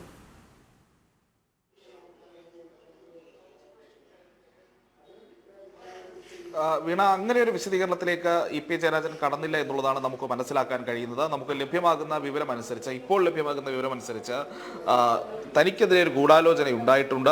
താൻ പറയാത്ത അല്ലെങ്കിൽ താൻ എഴുതാത്ത ഭാഗങ്ങളാണ് ഈ ആത്മകഥയുടേതായി പുറത്തു വന്നത് എന്ന ഒരു വിശദീകരണം മാത്രമാണ് EP ഇപ്പോൾ നൽകിയിരിക്കുന്നത് എന്നുള്ളതാണ് നമ്മൾ മനസ്സിലാക്കുന്നത്. യോഗം അവസാനിക്കുന്നതിന് മുൻപ് തന്നെ EP ഈ CPM സംസ്ഥാന സെക്രട്ടറി യോഗത്തിൽ നിന്ന് പോയി എന്നുള്ളത് കൂടി നമ്മൾ മനസ്സിലാക്കേണ്ടതുണ്ട്. അല്പസമയത്തിനകം യോഗം പൂർണ്ണമായി അവസാനിക്കുകയും CPM സംസ്ഥാന സെക്രട്ടറി MV ഗോവിന്ദൻ 2:30 മാധ്യമങ്ങളെ കാണുമെന്നും അറിയിച്ചിട്ടുണ്ട്. എന്തായാലും അപ്പോഴും ഈ വിഷയത്തിൽ കൂടുതൽ ചോദ്യങ്ങൾ ഉണ്ടാകാനുള്ള സാധ്യതയുണ്ട്. EP കഴിഞ്ഞ ദിവസം നമ്മൾ പറഞ്ഞ കാര്യങ്ങൾ തന്നെയാണ് ഇന്ന് EP കൃത്യമായി അറിയിച്ചിരിക്കുന്നത്. ഒരു ഗൂഢാലോചനയുണ്ട്, അത് അന്വേഷിക്കപ്പെടണം എന്നുള്ളതാണ് EP-യുടെ നിലപാട്. താൻ പറയാത്ത കാര്യങ്ങൾ പുറത്തു വന്നുവെന്നും EP പറയുന്നു. പക്ഷേ അപ്പോഴും CPM സംസ്ഥാന സെക്രട്ടേറിയറ്റ് നേതൃത്വം അല്ലെങ്കിൽ CPM സംസ്ഥാന നേതൃത്വം EP-യെ പൂർണ്ണമായും വിശ്വസിക്കാത്തൊരു സാഹചര്യമുണ്ട്. അതിൽ ഏത് രീതിയിലുള്ള നടപടിയിലേക്ക് പോയാലും തൽക്കാലം നടപടികൾ ഉണ്ടാകില്ല എങ്കിലും ഉപതെരഞ്ഞെടുപ്പ് കഴിയുന്നവരെ കാത്തു നിൽക്കുമെങ്കിലും നിലവിലും ഈ EP പറയുന്ന കാര്യങ്ങൾ പൂർണ്ണമായി സംസ്ഥാന നേതൃത്വമോ അല്ലെങ്കിൽ സംസ്ഥാന സെക്രട്ടേറിയറ്റിലെ നേതാക്കളോ വിശ്വസിച്ചിട്ടില്ല എന്നുള്ളതാണ് യാഥാർത്ഥ്യം. എന്തായാലും ഈ സെക്രട്ടേറിയറ്റ് യോഗം പൂർണ്ണമായി അവസാനിച്ചതിന് ശേഷം മാത്രമായിരിക്കും അതിലെ കൂടുതൽ വിവരങ്ങൾ പുറത്തുവരിക. പ്രത്യേകിച്ച് മറ്റേതെങ്കിലും സെക്രട്ടേറിയറ്റിലെ മറ്റേതെങ്കിലും നേതാക്കൾ EP-ക്കെതിരെ ഏതെങ്കിലും രീതിയിലുള്ള വിമർശനമോ അല്ലെങ്കിൽ EP-യുടെ നിലപാടുകളെ ചോദ്യം ചെയ്യുകയോ EP പറയുന്നത് വിശ്വസിക്കാൻ കഴിയില്ല എന്ന് തുടങ്ങിയിട്ടുള്ള പരാമർശങ്ങളോ നടത്തിയിട്ടുണ്ടോ എന്നുള്ളതും അത് ഇനിയും പുറത്തു വരേണ്ടിയിരിക്കുന്നു. എന്തായാലും CPM സംസ്ഥാന സെക്രട്ടേറിയറ്റ് യോഗത്തിന് ശേഷം പുറത്തിറങ്ങുന്ന EP കഴിഞ്ഞ ദിവസങ്ങളിലെ പോലെ ആയിരുന്നില്ല. മാധ്യമങ്ങളോട് ഇന്ന് അദ്ദേഹം പ്രതികരിച്ചില്ല എന്നുള്ളതും ശ്രദ്ധേയമാണ്. കഴിഞ്ഞ ദിവസമൊക്കെ ഈ വിവാദത്തിൽ മാധ്യമങ്ങൾ എപ്പോൾ എത്തുമ്പോഴും EP കൃത്യമായി അതിൽ നിലപാട് പറയാൻ തയ്യാറായി നിൽക്കുന്നുണ്ടായിരുന്നു. ഇന്ന് അദ്ദേഹം അങ്ങനെയല്ല. വിശദീകരണം നൽകിയതിനു ശേഷം പെട്ടെന്ന് യോഗത്തിൽ നിന്ന് പോകുകയുണ്ടായി. അത് ഏത് സാഹചര്യത്തിലാണ് എന്നുള്ളത് നമുക്ക് അറിയില്ല. ഇനി ഏതെങ്കിലും രീതിയിൽ മാധ്യമങ്ങളോടുള്ള പ്രതികരണം വിലക്കിയിട്ടുണ്ടോ എന്നുള്ളതും അറിയില്ല. അതൊക്കെ കൃത്യമായി കുറച്ച് നേരത്തിനുള്ളിൽ തന്നെ വ്യക്തമാകുകയുള്ളൂ. എന്തായാലും തൽക്കാലം EP പറഞ്ഞത് വിശ്വസിച്ച് മുന്നോട്ട് പോകുക എന്നുള്ളതായിരിക്കും ഒരു പക്ഷേ CPM സംസ്ഥാന സെക്രട്ടറി എടുക്കുന്ന തീരുമാനം. കാരണം ഈ ഉപതെരഞ്ഞെടുപ്പ് അവസാനിക്കുന്നതുവരെയെങ്കിലും ഈ വിവാദത്തിൽ കൂടുതൽ ചർച്ചയാകുന്ന ഒരു സാഹചര്യത്തിലേക്ക് പാർട്ടി ഈ വിഷയം കൊണ്ടുപോകേണ്ട എന്നുള്ളൊരു നിലപാട് സ്വീകരിക്കാൻ സാധ്യതയുണ്ട്. എന്തായാലും അല്പസമയത്തിനുള്ളിൽ തന്നെ MV ഗോവിന്ദൻ മാധ്യമങ്ങളെ കാണും. അപ്പോൾ നമുക്ക് കൂടുതൽ വിവരങ്ങൾ ലഭ്യമാകുന്നതായിരിക്കും. വീണ, ശരി പ്രജിത്ത്. ആത്മകഥാ വിവാദത്തിൽ EP ജയരാജന്റെ പരാതിയിൽ പ്രാഥമിക അന്വേഷണം തുടങ്ങിയതായി കോട്ടയം SP ഷാഹുൽ ഹമീദ്. DC ബുക്സിൽ നിന്ന് വിവരങ്ങൾ തേടും. EP-യുടെ മൊഴി രേഖപ്പെടുത്തും. പരാതിയുടെ എല്ലാ വശങ്ങളും പരിശോധിക്കുമെന്നും SP ഷാഹുൽ ഹമീദ് അറിയിച്ചു.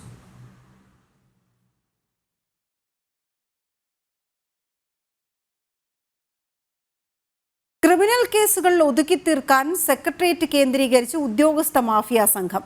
രഹസ്യ സംവിധാനം പ്രവർത്തിക്കുന്നത് CPM അനുകൂല സർവീസ് സംഘടനാ പ്രസിഡന്റ് ഹണിയുടെ നേതൃത്വത്തിൽ. സംഭവം നടന്നത് CPM സംസ്ഥാന സെക്രട്ടറി MV ഗോവിന്ദൻ എക്സൈസ് മന്ത്രിയായിരിക്കെ. ശബ്ദ സംഭാഷണം ജനം TVക്ക് ലഭിച്ചു. ജനം ബിഗ് ബ്രേക്കിംഗ്. അതെ, ഇവിടത്തെ കഴിഞ്ഞ പരിപാടികള് സംഭവം ഇനി ഒരനക്കം ഉണ്ടാവില്ല. പ്രാഥമിക ഒന്നും അവരോട് അങ്ങനെ പറയണ്ട. പ്രാഥമിക അന്വേഷണങ്ങൾ നടക്കും. പക്ഷെ വേറെ നമ്മുടെ ഒരാളെ പോലും ഇനി പ്രതിയാക്കില്ല. വലിയ പുലിവല്ലാത്ത രീതിയിൽ അവസാനിപ്പിക്കും. ഇത് പാലക്കാട് ജില്ല കേന്ദ്രീകരിച്ച് വ്യാജ കള്ള് നിർമ്മാണ കേന്ദ്രം എക്സൈസ് റെയ്ഡ് ചെയ്തതിനു ശേഷം സംഭവം ഒതുക്കി തീർക്കാൻ ഹണിയുടെ നേതൃത്വത്തിൽ നടന്ന ഇടപാടുകളുടെ വിവരമാണ്. നിലവിലെ CPM സംസ്ഥാന സെക്രട്ടറി MV ഗോവിന്ദൻ എക്സൈസ് മന്ത്രിയായിരിക്കെയാണ് ഈ ഇടപാടുകൾ നടന്നതായി ശബ്ദരേഖയിൽ വ്യക്തമാകുന്നത്. കോടതിയിലത്തെ പിന്നെ എക്സൈസിന്റെ ഭാഗത്തു നിന്നുള്ള ജാമ്യം അങ്ങനത്തെ കേസുകൾ അന്വേഷണം ക്രൈംബ്രാഞ്ച് നെൽസനെ വിളിച്ചു. മറ്റേ മന്ത്രിയുടെ PS വന്നു. ഗോവിന്ദ മാസ്റ്റർ സുധേന്ദ്രനോട് പറഞ്ഞു, പിന്നെ നമ്മുടെ ഹണി സാറ്, പിന്നെ വേറെ 2 ഉദ്യോഗസ്ഥന്മാർ, അങ്ങനെ 4-5 ഉദ്യോഗസ്ഥന്മാരെ ഇരുന്നിട്ടാണ് ഡീൽ ചെയ്ത്. അന്ന് MV ഗോവിന്ദന്റെ PA ആയിരുന്ന VPP മുസ്തഫയും ഈ കൂടിക്കാഴ്ചകളിൽ ഉണ്ടായിരുന്നുവെന്ന് ശബ്ദരേഖയിൽ നിന്ന് വ്യക്തമാകുന്നുണ്ട്. പാലക്കാട് ജില്ലയിലെ അബ്കാരികളുടെ പ്രത്യേക ദൂതനായ ബിജു മറ്റൊരു അബ്കാരിയോട് സംസാരിക്കുന്ന ശബ്ദരേഖയാണിത്. സെക്രട്ടേറിയറ്റ് ഉദ്യോഗസ്ഥനായ ഹണിയും മറ്റു 4 പേരും ചേർന്ന് തുടർ അറസ്റ്റുകൾ ഒഴിവാക്കാനായി ശ്രമിച്ചുവെന്ന് ഇതിലൂടെ വ്യക്തം. ഇതിന് കൈക്കൂലിയായി 10 ലക്ഷം രൂപ വാങ്ങിയെന്നും ശബ്ദരേഖയിൽ തന്നെ വ്യക്തമാകുന്നുണ്ട്. ആദ്യഘട്ടത്തിൽ 5 ലക്ഷം രൂപ മധ്യസ്ഥ ചർച്ചയിൽ തന്നെ വാങ്ങിയെന്നും ശബ്ദരേഖയിൽ പറയുന്നു. 10 ലക്ഷം രൂപ സെറ്റിൽമെന്റ്, 5 രൂപ നമ്മുടെ കൊടുത്തു, ബാക്കി മധുവിനെ കൊണ്ട് മധുവിന്റെ കൊടുക്കാന്ന് പറഞ്ഞു. കമ്മീഷണർക്ക് അടക്കമുള്ള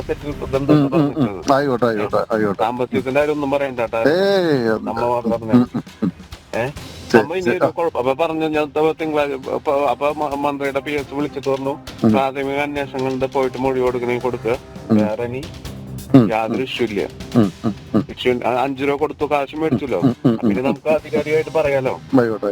ധൈര്യമായിട്ടിരുന്നോ?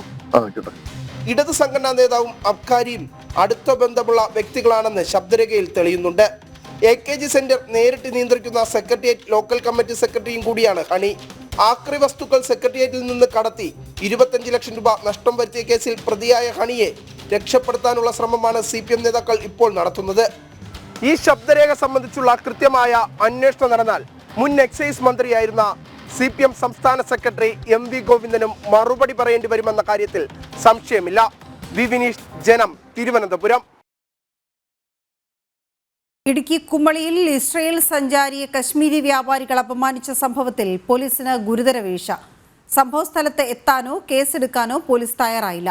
അന്താരാഷ്ട്ര സമൂഹത്തിന് മുന്നിൽ ഇന്ത്യയുടെ പ്രതിച്ഛായ നഷ്ടപ്പെടുന്ന സംഭവത്തിലാണ് സംസ്ഥാന സർക്കാരിനും അനാസ്ഥ ഉണ്ടായത് എന്നാണ് ആരോപണം. സംഭവവുമായി ബന്ധപ്പെട്ട് വിവിധ രഹസ്യാന്വേഷണ ഏജൻസികൾ പ്രാഥമിക റിപ്പോർട്ട് സമർപ്പിച്ചു.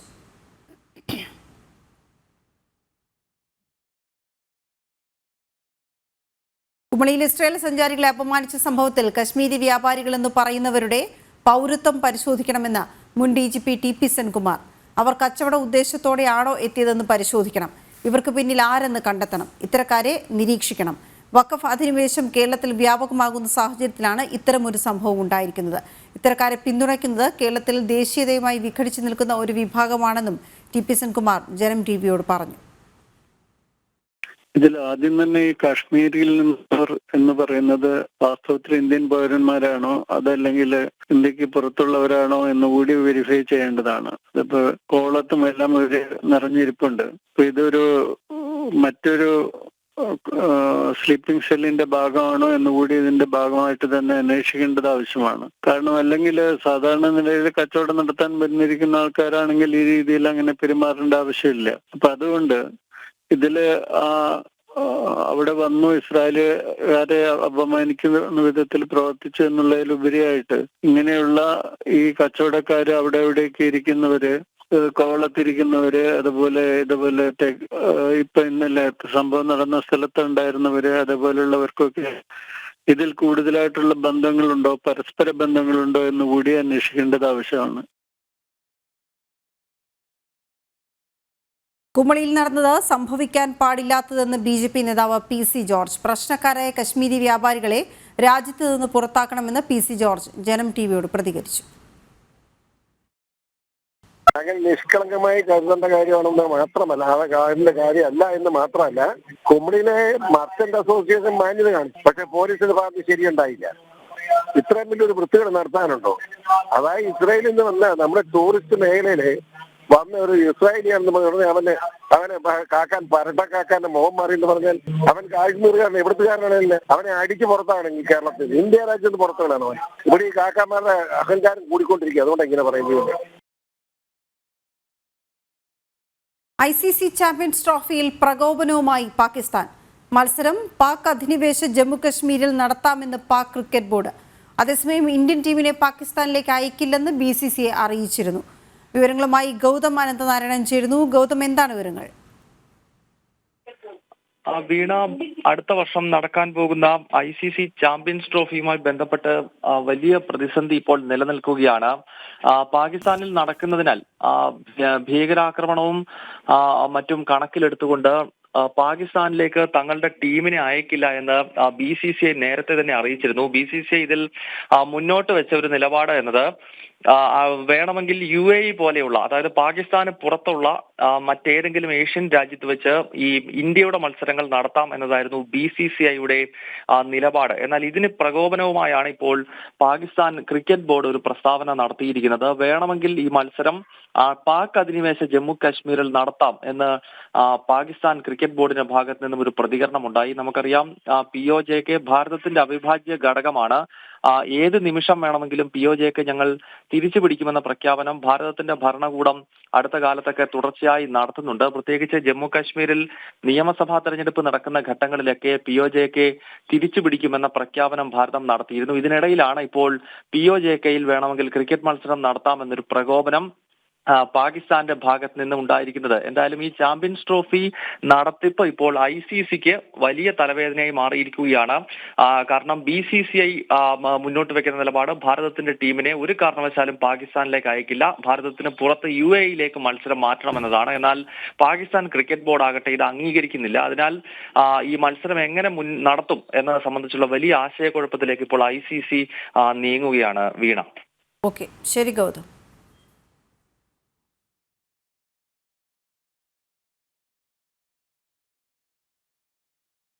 വഖഫ് അധിനിവേശം.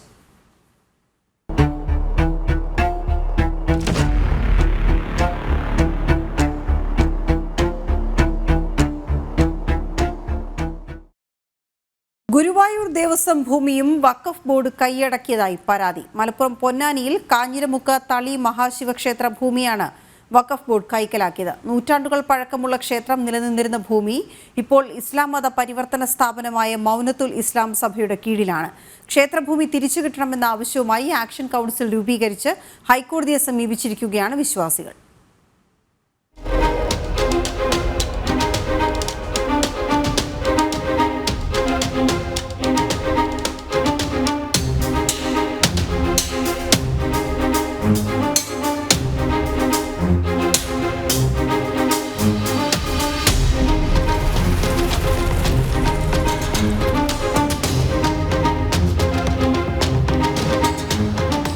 കേരളത്തിലെ തളിക്ഷേത്രങ്ങളിൽ പ്രധാനപ്പെട്ടതാണ് കാഞ്ഞിരമുക്ക് തളി മഹാശിവക്ഷേത്രം.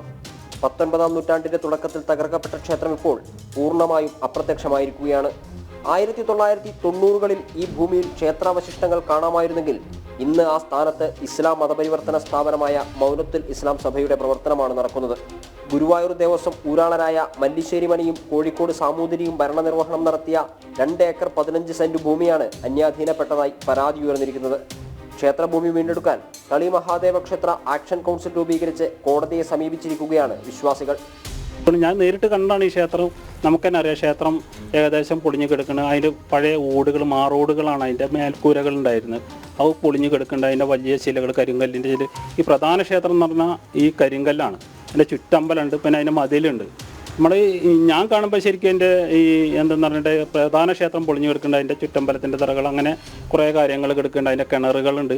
ഇപ്പോൾ ഈ അടുത്ത കാലത്ത് 1998-99 കാലഘട്ടത്തിലാണ് ഇത് മുഴുവനായിട്ടും ഈ ക്ഷേത്രത്തിൻ്റെ അവശിഷ്ടങ്ങളും മറ്റു കാര്യങ്ങളൊക്കെ നീക്കം ചെയ്തവർ. ആ ക്ഷേത്രം ഒരു സുപ്രഭാതത്തിൽ മൗനത്തുൽ ഇസ്ലാം സഭ രാത്രിയിൽ ഏകദേശം 2 ദിവസം വെച്ചിട്ടാണ് രാത്രി കാലത്ത് 12 മണിക്ക് ശേഷമാണ് അവർ പൊളിച്ചിട്ട് ആ ശിലകൾ കംപ്ലീറ്റ് അവിടെയുള്ള കിണറുകളാണ് ഇട്ടുള്ളത്. വലിയ കിണർ, വലിയ ശിലയാണ്, കരിങ്കല്ലിൻ്റെ ശിലയാണ്. കരിങ്കല്ലിൻ്റെ പ്രധാന ക്ഷേത്രം കരിങ്കല്ലായ കാരണം ആ ശിലകൾ കംപ്ലീറ്റ് അവിടെ മൂടിക്കാണ്. 1937-ൽ ആമുനുമ എന്ന വ്യക്തിയിൽ നിന്ന് കൊങ്ങണം വീട്ടിൽ മുഹമ്മദ് ഈ ഭൂമി വാങ്ങിയതായ രേഖയുണ്ട്. പിന്നീട് മുഹമ്മദിന്റെ ആഗ്രഹപ്രകാരം അത്തക്കം വീട്ടിൽ കുഞ്ഞിമൊയ്തീൻ ഈ ഭൂമി വഖഫ് ചെയ്തതായ ആധാരവും കാണാം. എന്നാൽ ആമിനുമ്മയ്ക്ക് എവിടെ നിന്നാണ് ഭൂമി ലഭിച്ചത് എന്ന് തെളിയിക്കത്തക്ക ഒരു രേഖയും പൊന്നാനി സബ് രജിസ്ട്രാർ ഓഫീസിലില്ല. വിവരാവകാശ നിയമപ്രകാരം ഭൂമിയുടെ മുൻ രേഖകൾ ആവശ്യപ്പെട്ട ആക്ഷൻ കൗൺസിൽ പ്രസിഡന്റ് സജയന് അത്തരമൊരു രേഖ ലഭ്യമായിട്ടുമില്ല. അതിനാൽ വ്യാജരേഖയുണ്ടാക്കി ക്ഷേത്രഭൂമി തട്ടിയെടുക്കുകയായിരുന്നുവെന്ന തളി മഹാദേവ ക്ഷേത്ര ആക്ഷൻ കൗൺസിലിന്റെ വാദത്തിന് ബലമേറുകയാണ്.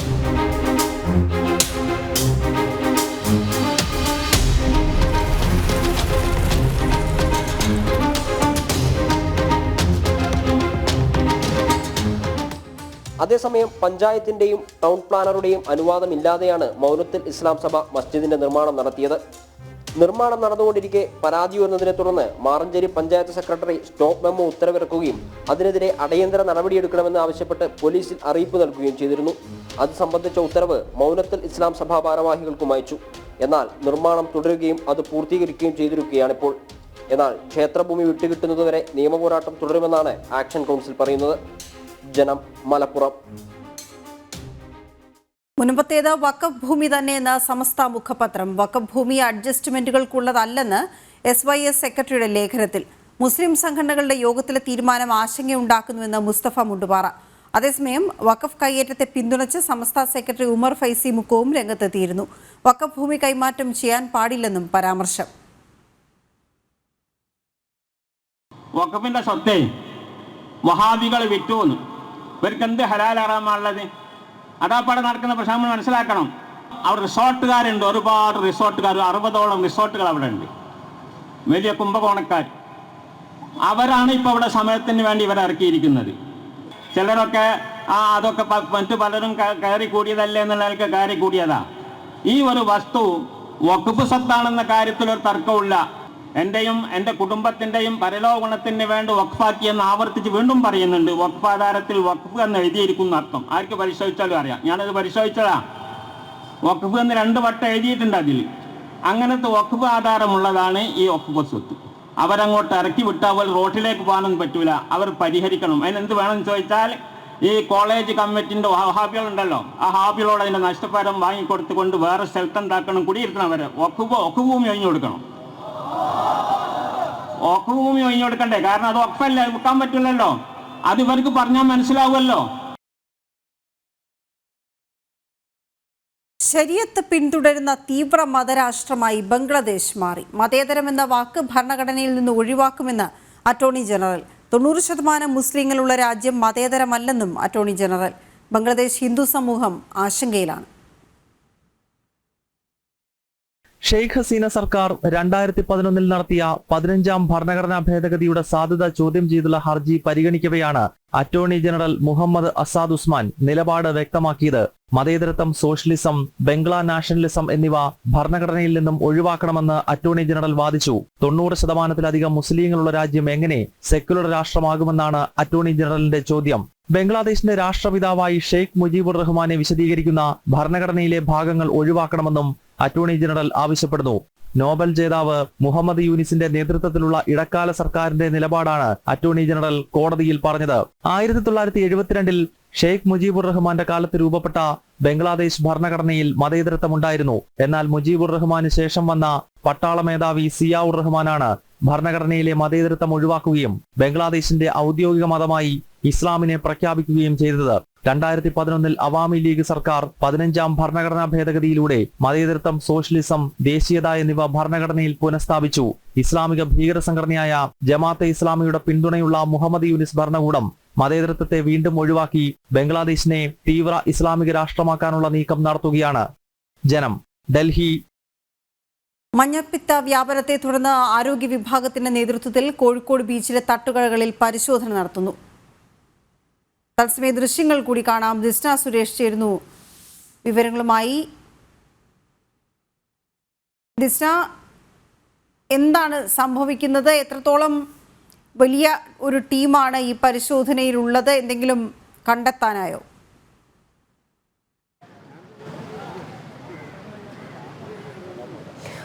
വീണ, കോഴിക്കോട് ജില്ലയിൽ മാത്രം 54-ലധികം പേർക്കാണ് ഈ ഒരാഴ്ചക്കിടയിൽ മഞ്ഞപ്പിത്തം വലിയ തോതിൽ വ്യാപിപ്പിച്ച ഒരു സാഹചര്യം ഉണ്ടായത്. ഈ സാഹചര്യത്തിന്റെ അടിസ്ഥാനത്തിലാണ് ഇപ്പോൾ കോഴിക്കോട് കോർപ്പറേഷൻ ആരോഗ്യ വിഭാഗത്തിന്റെ നേതൃത്വത്തിൽ ഈ ബീച്ചുകളിൽ പരിശോധന നടക്കുന്നത്.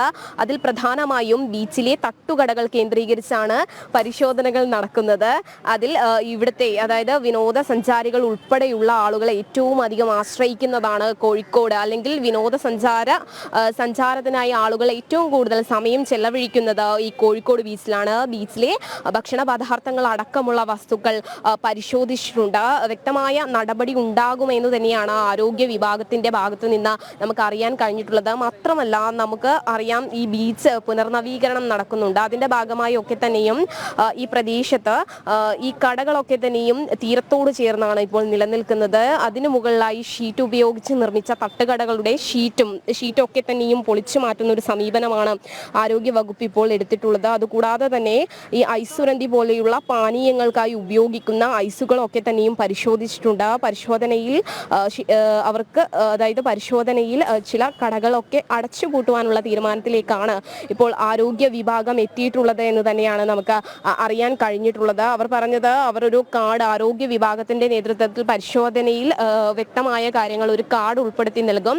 ആ കാർഡിന്റെ അടിസ്ഥാനത്തിലായിരിക്കും ഇനി ഇവിടെ കച്ചവടം നടത്തുന്ന കാര്യങ്ങളൊക്കെ തന്നെയും തീരുമാനിക്കുക എന്നത് തന്നെയാണ് ആരോഗ്യ വിഭാഗം ഹെൽത്ത് ഇൻസ്പെക്ടറുമായി സംസാരിച്ചപ്പോൾ നമുക്ക് അറിയാൻ കഴിഞ്ഞിട്ടുള്ളത്. എന്തായാലും 54 പേർക്കാണ് ഇപ്പോൾ നിലവിൽ കോഴിക്കോട് ജില്ലയിൽ മഞ്ഞപ്പിത്തം ഉണ്ടായിട്ടുള്ളത്. കൂടാതെ തന്നെ ഇതിൽ 5 പേർ ഇപ്പോൾ നിലവിൽ മെഡിക്കൽ കോളേജ് ആശുപത്രിയിൽ കഴിയുന്നുണ്ട് എന്നൊരു വിവരം തന്നെയാണ് നമുക്ക് ലഭ്യമായിട്ടുള്ളത്. ആരോഗ്യ വിഭാഗത്തിന്റെ നേതൃത്വത്തിൽ ശക്തമായൊരു പരിശോധന തന്നെയാണ് നടന്നുകൊണ്ടിരിക്കുന്നത്. കൂടാതെ തന്നെ ഈ കച്ചവടക്കാരും ആരോഗ്യ വകുപ്പും തമ്മിൽ ചില പ്രശ്നങ്ങളൊക്കെ തന്നെയും അസ്വാരസ്യങ്ങളൊക്കെ തന്നെയും ഈ പരിശോധനയുടെ ഇടയിൽ ഉണ്ടാവുന്നു. അതൊക്കെ തന്നെ നമുക്ക് ദൃശ്യങ്ങളിൽ നിന്ന് വ്യക്തമാകുന്നു. ഈ കച്ചവടക്കാർ പറയുന്നത് അവരുടെ ഉപജീവന മാർഗത്തെ തകർക്കുന്ന തരത്തിലുള്ള പരിശോധനകളൊക്കെ തന്നെയും നടക്കുന്നു. ഇടയ്ക്കിടയ്ക്ക് ഇത്തരത്തിലുള്ള മഞ്ഞപ്പിത്ത വ്യാപനമൊക്കെ വരുമ്പോൾ മാത്രമാണ് ഈ ആരോഗ്യ വിഭാഗം പൊടിയിടുവാൻ വേണ്ടിയുള്ള പരിശോധനകൾ നടത്തുന്നത് എന്നൊരു രീതിയിലുള്ള വിമർശനങ്ങളൊക്കെ തന്നെയും ഉയർന്നു വരുന്ന ഒരു സാഹചര്യമുണ്ട്. നമുക്കറിയാം വലിയൊരു രീതിയിൽ ആളുകൾ വരുന്ന ഒരു സ്ഥലമാണ് കോഴിക്കോട് ബീച്ച്. അതുകൊണ്ട് തന്നെയാണ് ഈ ആരോഗ്യ വിഭാഗത്തിന്റെ നേതൃത്വത്തിൽ ഇപ്പോൾ പരിശോധന നടക്കുന്നത്. ചെറിയ തരത്തിലുള്ള പ്രശ്നങ്ങളൊക്കെ തന്നെയും ഇവിടെ ഉണ്ടാവുന്നുണ്ട്. നമുക്കറിയാം നിരവധി ആളുകൾ ഒന്നാമത് അവധിക്കാലമൊക്കെ ആകുമ്പോൾ വലിയൊരു രീതിയിലുള്ള ആളുകൾ വരുന്നു. ഈ അടുത്ത മഞ്ഞപ്പിത്ത വ്യാപനം വലിയ തോതിൽ ഉയർന്ന സാഹചര്യത്തിൽ ഈ ഐസുരന്തി പോലെയുള്ള ഉൽപ്പന്നങ്ങളൊക്കെ തന്നെയും ബീച്ചിൽ നിരോധിച്ചിരുന്ന ഒരു സാഹചര്യം ഉണ്ടായിരുന്നു. അത്തരത്തിൽ ഈ ഐസ് അടക്കമുള്ള സാധനങ്ങളൊക്കെ തന്നെയും പരിശോധിക്കുകയും കാലപ്പഴക്കം ചെന്ന ഐസുകളൊക്കെ തന്നെയും നിർമ്മാർജ്ജനം ചെയ്യുന്ന ഒരു സംവിധാനത്തിലേക്കും ആരോഗ്യ വകുപ്പ് എത്തിയിട്ടുണ്ട്. അത്തരത്തിൽ നടപടികൾ സ്വീകരിക്കുമെന്ന് തന്നെയാണ് നമുക്കറിയാൻ സാധിച്ചിരിക്കുന്നത്. ഇത്തരത്തിലൊരു പരിശോധന നടക്കുമ്പോൾ വലിയൊരു രീതിയിലുള്ള പ്രതിഷേധവും ഈ കച്ചവടക്കാരുടെ ഭാഗത്ത് നിന്നുണ്ടാവുന്നുണ്ട്. എന്തായാലും ശക്തമായ രീതിയിലുള്ള പരിശോധന തന്നെയായിരിക്കും ഇനി ഉണ്ടാവുക എന്ന് തന്നെയാണ് ആരോഗ്യ വിഭാഗം അറിയിച്ചിട്ടുള്ളത്. വീണ. ഓക്കെ, ശരി ദിസ്ന. വയനാട് ഉരുൾപൊട്ടൽ ദുരിതാശ്വാസത്തിനായി അധിക ധനസഹായം അനുവദിക്കുന്നതിൽ ഈ മാസം തന്നെ തീരുമാനമെടുക്കുമെന്ന് കേന്ദ്ര സർക്കാർ ഹൈക്കോടതിയിൽ. അധിക ധനസഹായം കേന്ദ്രം അനുവദിക്കില്ലെന്ന സംസ്ഥാന സർക്കാർ വാദം വാർത്തകളുടെ അടിസ്ഥാനത്തിലല്ലേ എന്നും കോടതി ചോദിച്ചു. കൂടുതൽ പണം അനുവദിക്കില്ലെന്ന് കേന്ദ്രം എവിടെയും പറഞ്ഞിട്ടില്ലെന്നും ഹൈക്കോടതി സംസ്ഥാന സർക്കാരിനെ ഓർമ്മിപ്പിച്ചു. കേന്ദ്ര ആഭ്യന്തര മന്ത്രാലയത്തിന്റെ കത്തടങ്ങിയ വാർത്ത ചൂണ്ടിക്കാട്ടിയായിരുന്നു കേന്ദ്രം വയനാടിനായി അധിക ധനസഹായം നൽകില്ലെന്ന സംസ്ഥാന സർക്കാരിന്റെ വാദം. എന്നാൽ ഈ വാദം തള്ളിയ ഹൈക്കോടതി വാർത്തകളുടെ അടിസ്ഥാനത്തിലല്ലേ ഇക്കാര്യം ഉന്നയിക്കുന്നതെന്നും സംസ്ഥാന സർക്കാരിനോടായി ചോദിച്ചു. കൂടുതൽ പണം അനുവദിക്കില്ലെന്ന് കേന്ദ്രം എവിടെയും പറഞ്ഞിട്ടില്ലെന്നും ജസ്റ്റിസ് AK ജയശങ്കരൻ നമ്പ്യാർ അധ്യക്ഷനായ ഡിവിഷൻ ബെഞ്ച് സംസ്ഥാന സർക്കാരിനെ ഓർമ്മിപ്പിച്ചു. ദുരന്തമുണ്ടായി 4 മാസം പിന്നിടുമ്പോഴും അനുകൂല സമീപനമല്ല കേന്ദ്രത്തിന്റേതെന്നും ഭൂമി ഏറ്റെടുക്കലിനും മറ്റും ഫണ്ട് അനിവാര്യമാണെന്നും സംസ്ഥാന സർക്കാർ വാദമുയർത്തി. അതേസമയം ദുരിതാശ്വാസ നിധിയിൽ ആവശ്യമായ പണം ഉണ്ടെന്ന് ആവർത്തിച്ച കേന്ദ്ര സർക്കാർ വയനാടിനായി അധിക ധനസഹായം നൽകുന്ന കാര്യത്തിൽ ഈ മാസം അവസാനിക്കുന്നതിന് മുൻപ് തന്നെ തീരുമാനം ഉണ്ടാകുമെന്നും മറുപടി നൽകി. ദുരിതബാധിതർക്കുള്ള സാമ്പത്തിക സഹായം ഈ മാസം കൂടി തുടരുമെന്ന് സംസ്ഥാനവും ഹൈക്കോടതി അറിയിച്ചു. തുടർന്ന് വയനാട് ഉരുൾപൊട്ടൽ ദുരന്തവുമായി ബന്ധപ്പെട്ട് സ്വമേധയാ എടുത്ത കേസ് ഹൈക്കോടതി ഡിവിഷൻ ബെഞ്ച് അടുത്ത വെള്ളിയാഴ്ചത്തേക്ക് മാറ്റി. ജനം, കൊച്ചി. മുണ്ടക്കൈ ചൂരൽമല ദുരന്തത്തിൽ അർഹമായ സഹായം കേന്ദ്രം നൽകിയിട്ടുണ്ടെന്ന് BJP സംസ്ഥാന അധ്യക്ഷൻ K സുരേന്ദ്രൻ. 896 കോടി രൂപ കേന്ദ്ര വിഹിതം ദുരിതാശ്വാസ നിധിയിലുണ്ട്. കേരളത്തിന് ലഭിച്ച പണം ചെലവഴിക്കാത്തത് എന്തുകൊണ്ടാണെന്നാണ് ഹൈക്കോടതി ചോദിച്ചിരിക്കുന്നത്. പുനരധിവാസം മുടങ്ങുന്നത് സംസ്ഥാന സർക്കാരിന്റെ പിടിപ്പുകേട് മൂലമെന്നും K സുരേന്ദ്രൻ പാലക്കാട്ട് പറഞ്ഞു. കേരളത്തിന് അർഹമായിട്ടുള്ളതിൽ കൂടുതൽ കേന്ദ്രം സഹായം നൽകുന്നുണ്ട്. ഇപ്പോൾ തന്നെ ഏതാണ്ട് 896 കോടി രൂപ കേന്ദ്ര വിഹിതം ദുരിതാശ്വാസ നിധിയിലുണ്ട്. കേരള സർക്കാരിനോട് ബഹുമാനപ്പെട്ട ഹൈക്കോടതി ചോദിച്ചത് എന്തുകൊണ്ടാണ് നിങ്ങൾ കേരളത്തിന് ലഭിച്ച പണം ചെലവഴിക്കാത്തതെന്നാണ്. ആവശ്യമായ സർവേ റിപ്പോർട്ട് അടിസ്ഥാനപ്പെടുത്തിയുള്ള ഫൈനൽ മെമ്മോറാണ്ടം ഞങ്ങൾ സമർപ്പിച്ചു കൊള്ളാമെന്നാണ് ബഹുമാനപ്പെട്ട ഹൈക്കോടതിയിൽ കേരള ഗവൺമെന്റ് പറഞ്ഞിരിക്കുന്നത്. സാംസ്കാരിക സ്ഥാപനങ്ങളുടെ ശമ്പളം മുടക്കി സംസ്ഥാന സർക്കാർ. കേരള സാഹിത്യ അക്കാദമി അടക്കമുള്ള സാംസ്കാരിക സ്ഥാപനങ്ങൾ തനത് ഫണ്ട് കണ്ടെത്തി ശമ്പളം നൽകണമെന്ന വിചിത്ര ഉത്തരവ് സർക്കാർ പുറത്തിറക്കി. നിലവിൽ പ്ലാൻ ഫണ്ട് പ്രകാരം അനുവദിച്ചിരുന്ന ശമ്പള തുക ഇനി അനുവദിക്കില്ലെന്ന് കാട്ടിയാണ് സർക്കാർ ഉത്തരവ്. ശമ്പളത്തിന് പുറമെ പെൻഷൻ ഉൾപ്പെടെ ഒരു ആനുകൂല്യവും സർക്കാർ അനുവദിക്കില്ലെന്ന ഉത്തരവിന്റെ പകർപ്പ് ജനം ടിവിക്ക് ലഭിച്ചു.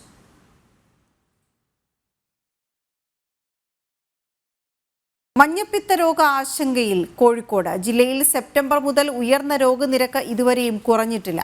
പ്രതിരോധ പ്രവർത്തനങ്ങളിൽ ആരോഗ്യവകുപ്പിന്റെ ഭാഗത്തു നിന്ന് വീഴ്ചയുണ്ടായി എന്ന വിമർശനം ശക്തമാവുകയാണ്. ഈ മാസത്തെ ആദ്യ ആഴ്ചയിൽ മാത്രം 54 പേർക്കാണ് ജില്ലയിൽ മഞ്ഞപ്പിത്തം സ്ഥിരീകരിച്ചത്. രോഗലക്ഷണങ്ങൾ ഉണ്ടാവുകയും ലാബ് പരിശോധന നടത്താത്തതുമായ രോഗികൾ ഇതിന്റെ 4 ഇരട്ടി വരുമെന്നാണ് വിലയിരുത്തൽ. മെഡിക്കൽ കോളേജ് ആശുപത്രിയിൽ മാത്രം 5-ലധികം പേരാണ് ഇപ്പോൾ ചികിത്സയിലുള്ളത്. കോർപ്പറേഷൻ പരിധിയിലും വിവിധ പഞ്ചായത്തുകളിലുമായി കഴിഞ്ഞ മാസം ആദ്യം മുതലാണ് രോഗം വ്യാപകമായി റിപ്പോർട്ട് ചെയ്തത്. മഴക്കാലപൂർവ്വ ശുചീകരണമടക്കം താളം തെറ്റിയതാണ് ഇതിന് കാരണമെന്ന വിമർശനം ശക്തമായിരുന്നു. ജലസ്രോതസ്സുകളുടെ സാമ്പിളുകൾ പരിശോധിക്കുകയും ഭക്ഷണപാനീയങ്ങൾ വിൽക്കുന്ന കടകളിലടക്കം പരിശോധനകൾ നടന്നിരുന്നു. എന്നാൽ ഇപ്പോൾ പരിശോധന കാര്യക്ഷമമല്ലെന്ന വിമർശനവും ഉയരുകയാണ്.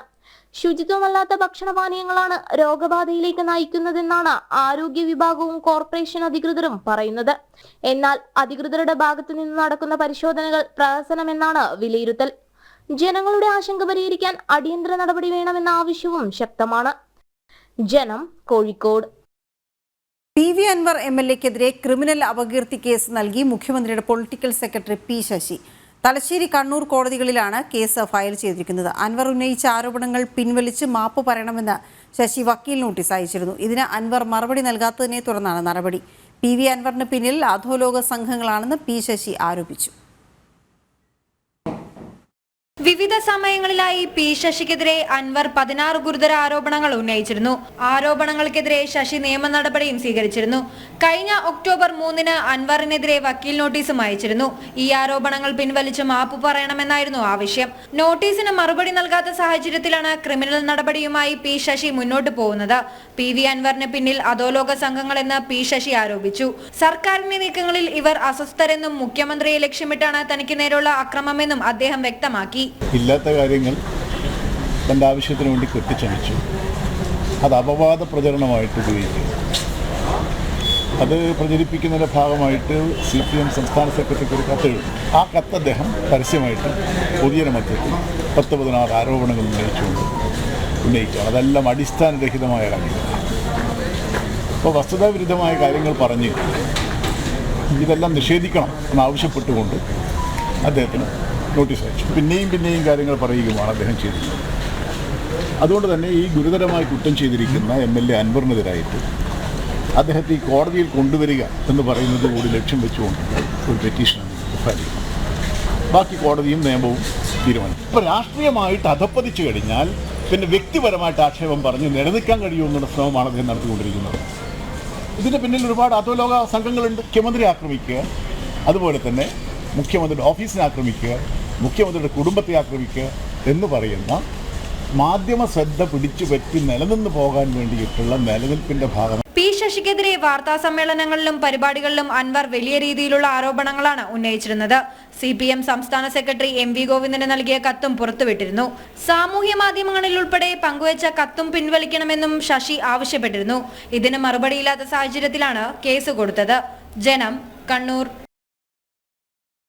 ഉച്ചവാർത്ത പൂർണ്ണമാകുന്നു. ഇടവേളയ്ക്ക് ശേഷം ന്യൂസ് at 2 PM കാണാം. നമസ്തേ.